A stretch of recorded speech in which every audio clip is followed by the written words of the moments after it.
6 impossible antiques before breakfast. What does that mean? I'm not really sure. Today though, I'm going to show you 6 items that I found recently on my travels as a dealer. I've bought them from antiques flea markets, from car boot sales, and a couple of items from house clearance. So I just want to share the story of these pieces. I think they're amazing, really interesting things that you don't see too often. Now I'm going to go through those stories. I'm going to tell you how much I paid and how much they're worth. If you haven't been before, just so I can introduce myself, my name is Kieran Hughes Jones. I am a full-time antiques dealer over at taliesinantiques.com, and you can go to my website if you want to see the type of pieces I'm selling. So today, should we just get straight into it? I think so. I'm going to show you these 2 amazing things. An amazing pair of, we'll see if we can guess. First of all, have a look at them. Now they look like books, don't they? I think you probably noticed already they're not actual books. These are made from tin. So what are they? Well, these are actually, really stylish things. Look at them all over. You can see they resemble those old Victorian book bindings you used to get, sort of leather books.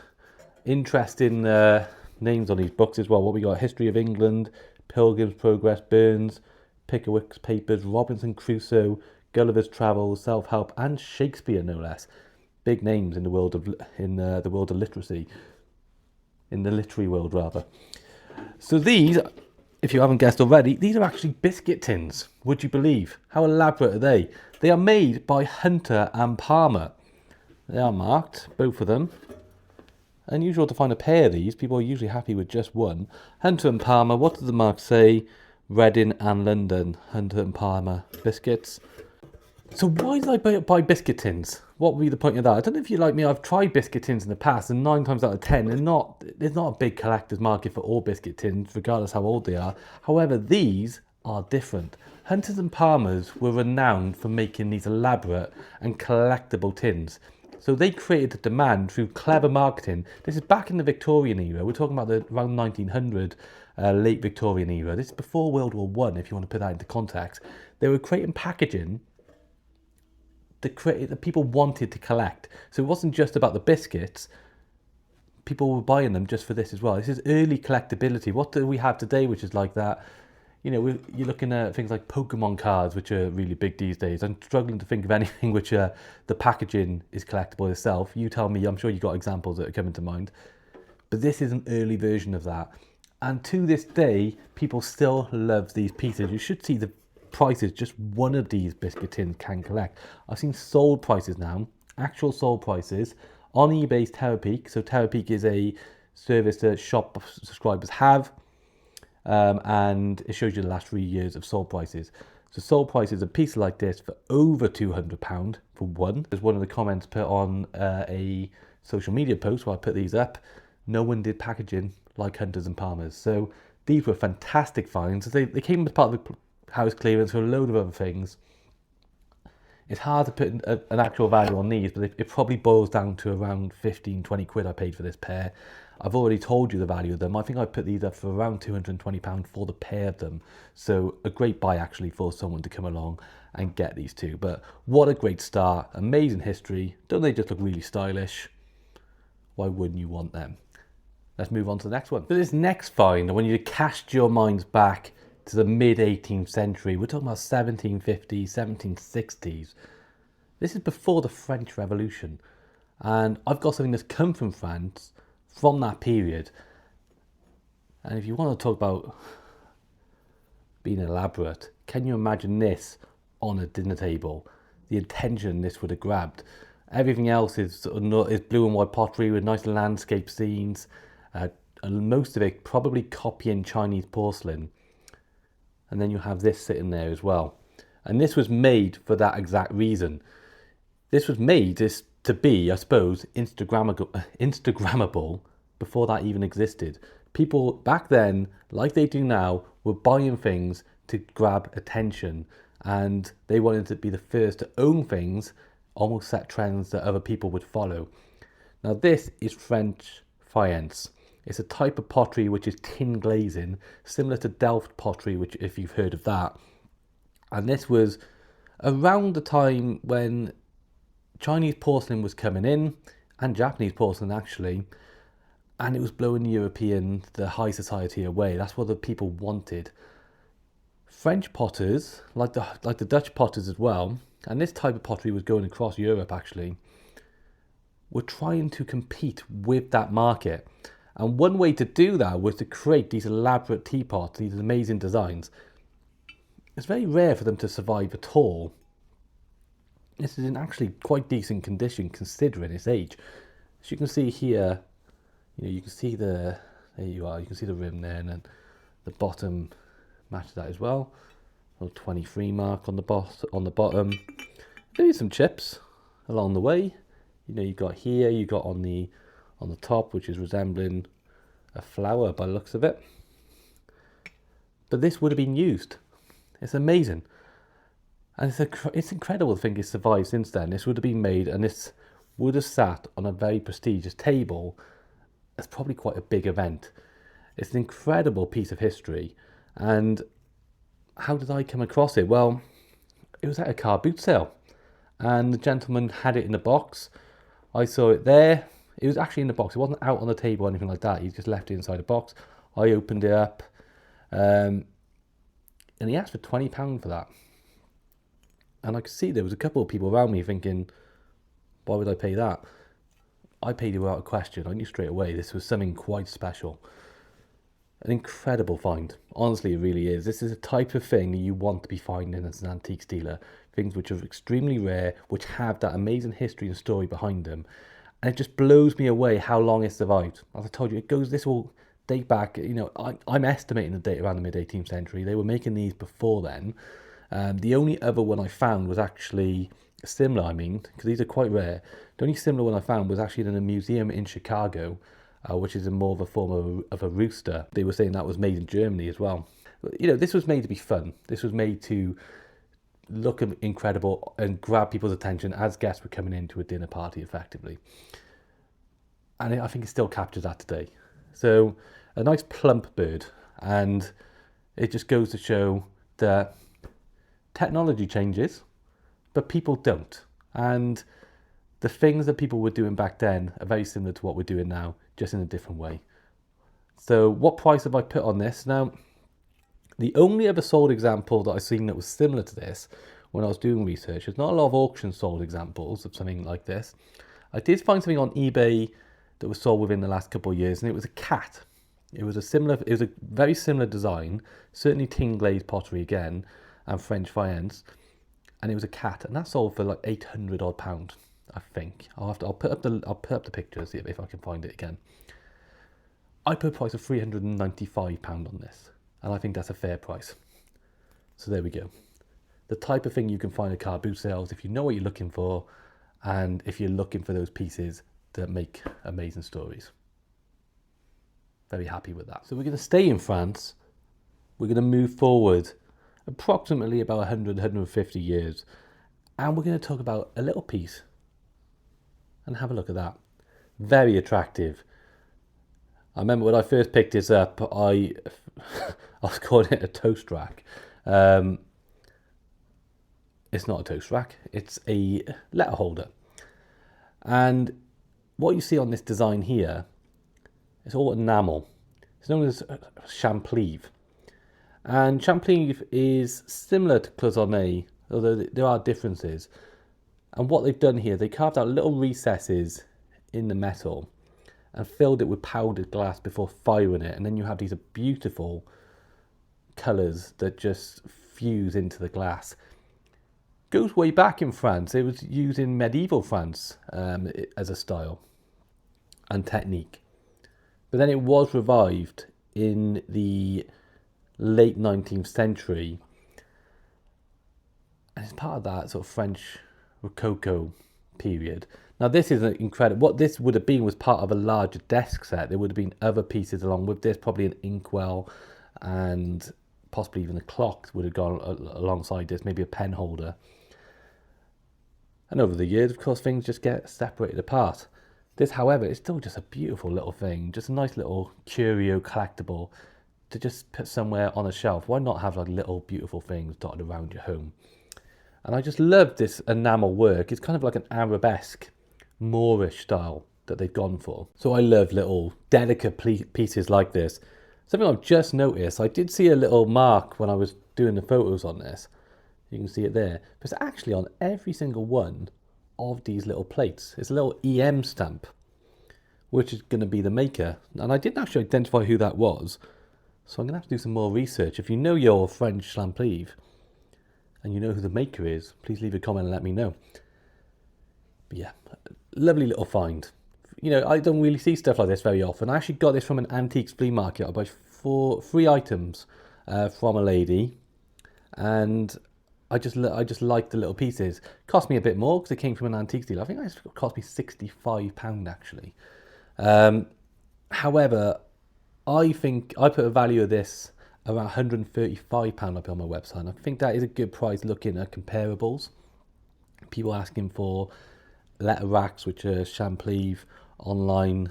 There's not a lot of sold examples, but they're over £200. So I thought I came in at a good price and a nice affordable price. Who just wanted a nice little pretty thing to put on their desk. So there we are, a lovely little find. I was happy to find it. Pieces like this I will pay a bit more money for because I just like them. So that's the first 3. Before I go on to the next 3, just a favour I'd like to ask you. If you are enjoying this video, you like this type of content, please subscribe to the channel. It's free to do. You just click a button, it just helps the channel grow. You can also like the video. If you're watching on a mobile app, there's actually an option to hype a video these days, so you might as well give that a go as well. These are all free things that just help me out and do me a favour. Another thing I want to make you aware of is my Patreon channel. Now, why would you go to my Patreon channel? It's because there it's easier to find my videos than on YouTube. YouTube's a bit of a funny system. They have their algorithm. And even if you're subscribed to the video, even if you put notifications on, you won't always be told when I put a new video out. So if you are interested in my videos, you like watching them, if you head over to Patreon, again, I've got a free channel there. All the videos go on there as well, and you'll never miss anything. So thank you, and we'll get on to those next 3 items. So we're in the early 20th century, and in Europe, a new movement, a new design movement has come into play. It's known as Art Nouveau, and it's focusing on organic forms, floral, movement, these amazing naturalistic flowing lines that you will see that spread through architecture, art, and into the decorative arts. And I've got a great example of that from the period. Here we have a copper with some brass embellishments as well, copper inkwell. And as you can see, it is so Art Nouveau. It follows that exact movement. You see the flowing naturalistic lines. You see the flower motif on the top of the lids there. Just a beautiful desk piece. You can see the inside. This would have had glass liners at one point. They've now been lost. So this is, you could replace them actually. There will be glass liners you can get from the time that will fit nicely in there if you're interested in that. However, this is just a very nice decorative piece, and I love that Art Nouveau movement. I love the period pieces as well. They're actually I find them quite hard to find. I don't know about you guys. So when I saw this, I thought, actually, you know what? Even though inkwells are not necessarily the most collectible thing these days, this has got the design. This has got the style that will sit nicely on a desk, on a shelf, even, just as a decorative thing. Now this was made actually by a German metalwork company called WMF. They were operating in the late 19th century and the early 20th century, and they made things in a number of different metalwares, including, I believe, silver and pewter, and of course they worked in copper. How do I know it was by them? Well, there's actually a mark on the back there. I'll put a picture up as well. The little ostrich symbol, which shows it is their work. So this also came from the antique flea market. I bought it from the same lady as I bought the Champlevé letter rack. And this one came in, I believe I paid around £40 for this, £45. It was a deal for 3 items, and I'll show you the third one in a second. Again, period piece. I'm happy to pay the money for it. I love having items like this. I love the Art Nouveau movement as well. I'd probably put it up there as my favourite. I prefer it even over arts and crafts, which most people would say is their favourite. Let me know what your favourite movement is. But this is what I love. I love Art Nouveau, and I think when I can get a period piece like this, even though I'm an antiques dealer, I will buy things and put a price on them and wait for them to sell because I'm happy working around them. And this is a fantastic example of that. So here we go. A beautiful copper inkwell by WMF of Germany. Period piece. And it's got that design and it's got everything going for it. What price did I put on it? The price I put on this is £75. It's not a huge profit. That's about the going rate. It's an Inkwell. However, there we go. It will sell eventually. Someone's going to love this as much as I do. So we're back in the late 19th century, and this time we're going to be in Italy. More specifically, we're going to be around that Naples area. Beautiful part of the world. One of my favourite holidays I ever had actually was around Naples, and we travelled down to Sorrento as well. Anyway, I digress. What I've got is from the late 19th century. Incredible work from what was known as the Grand Tour. This is a Grand Tour souvenir. So what was the Grand Tour? Well, it was a point in where particularly wealthy gentlemen mainly, but also ladies as well, were travelling across Europe, seeing all the sights. They would go on long trips. It could take months, I believe, as well. And they were just picking up these souvenirs along the way. And a lot of them made their way back to the UK. And they're out there. And this is a great example of that. This is a helmet shell carving. So what they've done, as you can see, it's actually been carved back, and to the left is an interesting portrait here. You can see the gentleman. There'll be pictures as well if you can't see it. And it's usually what you see on these portraits, a lot of neoclassical figures, so Greek goddesses, Roman goddesses and gods. Sometimes you see classical figures. This one, well, who do you think? I was thinking it might be Prince Albert, the husband of Queen Victoria as well, but I can't say for certain. So a fantastic Grand Tour piece, and I love the carved detail on that. You know, they just carved it back, and then left this incredible portrait. And it just sits there nicely. And I just think, I love pieces from the, like this, which come from that period. This is kind of more of a neoclassical style, of course. And it's just a beautiful little collectible that you can put on the shelf. It still looks great. It's got the natural form of the shell. And then you have the, carved detail, the king from all the way back then. So a lovely little piece. So how much did I pay for this? I believe this came in around the £30 mark. It's unusual, I believe, to find a man. Usually it's a female portrait, so it's actually unusual to find a male one. But prices, yeah, all over the place. I've seen asking prices into the high, 200, 300 for a little shell like this. You can actually get ones which are made as lanterns, and they usually go for more because there's more carved details, and you can imagine there's a light going through them, just makes them look even better. I put this one in at £95, and we'll see how we get on with that. So we're going to go on to the final group of antiques which are being sold together, and they're 5 very large pieces actually. This time we're moving to China. We've been over in Europe most of the time with these items. Today the final ones are Chinese, and look at the size of these rootwood carvings. I'm going to rely heavily on the pictures to show you what they look like. There's 5 of them all together. 2 of them are of Buddha. One of them is a laughing Buddha. Maybe both of them are actually, now I look at it.